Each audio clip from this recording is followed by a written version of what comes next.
A lot of people saw Colin Powell as like the one sane guy in the room.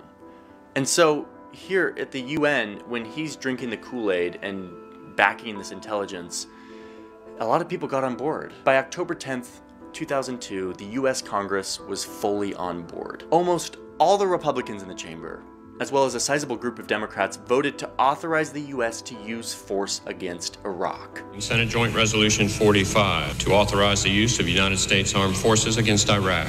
He has said he wants the power to be able to go to war. It seems completely consistent with that request that we say, yes, Mr. President, you have that power to go to war. This resolution gives the President the authority he needs to confront the threat posed by Iraq. Saddam Hussein and his sons must leave Iraq within 48 hours. And then it happened. Sirens went off in Baghdad just a few minutes ago.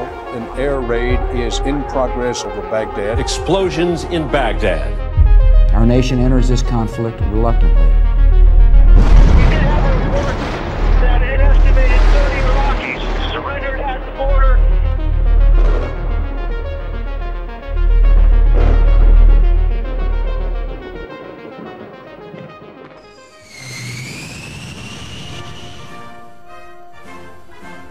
2 months after the invasion, George Bush gives a speech on an aircraft carrier with this giant sign that says, quote, "Mission accomplished." This is the type of thing Bush surely was dreaming about while he was sitting by the fire at Camp David drinking coffee, listening to Paul Wolfowitz explain the plan to take over Iraq. Big, triumphant America just toppled the dictator. Mission accomplished. But this is the part of the story when all of the dreams, the fantasies, the visions of glory start to topple. Mission accomplished was really mission just beginning.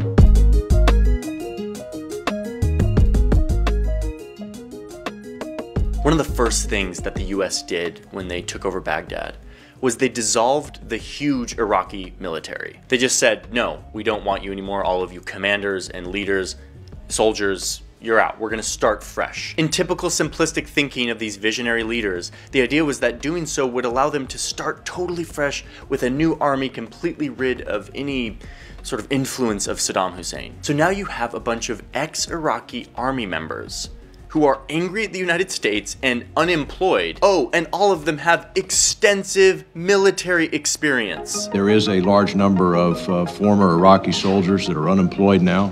That is a huge concern. It is just painful. What a terrible decision. So these guys run off and they start to join the growing number of rebel groups that are there cropping up to oppose the United States presence. One of those groups is called Al-Qaeda in Iraq, which later turns into the Islamic State of Iraq, which eventually becomes the Islamic State of Iraq and Syria, or ISIS, a well-oiled governmental and military organization run by many of the military leaders who were ousted by the Americans from the Iraqi military when they took over Baghdad. So Iraq turns into the US trying to fight this growing rebellion. Billions of dollars turns into tens of billions of dollars, and then hundreds of billions of dollars, and eventually crossing over into over $1 trillion of taxpayer money to fight this unnecessary war. Saddam Hussein was a really bad guy. He committed mass genocide against his own people, the Kurds. He executed many others, imprisoned many others. All in all, the number of dead on Saddam Hussein's hands numbers around 250,000 according to Human Rights Watch. That was over 25 years of his brutal regime. And yet, in just 8 years of this war that the US started in Iraq, way more people were killed. A power vacuum was opened up that allowed ISIS to thrive. And for what? Why did we do this?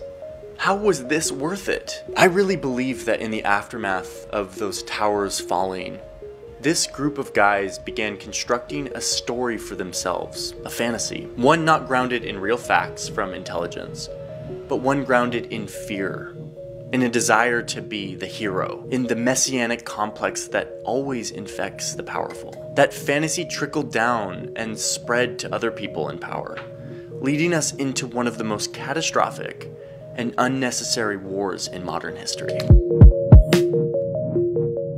I challenge the president or whoever has us here for 15 months to ride alongside me. I'll do another 15 months if he comes out here and rides along with me every day for 15 months.